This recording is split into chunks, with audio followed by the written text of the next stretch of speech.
এবার যদি তুমি বহিকরণ করো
যেগুলো অ্যাঙ্গেল আর ওইখানে অ্যাঙ্গেল তুমি আগে থেকে বেশি যদি কনসেপ্ট না থাকবে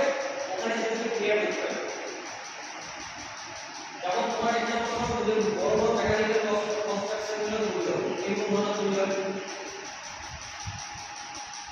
মনে করতে হবে এইখানে যে থাকে বক্স টাইপের এগুলো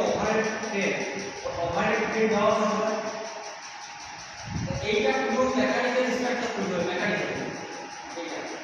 এই যে মেকানিক্যাল বড় এটা ক্লাস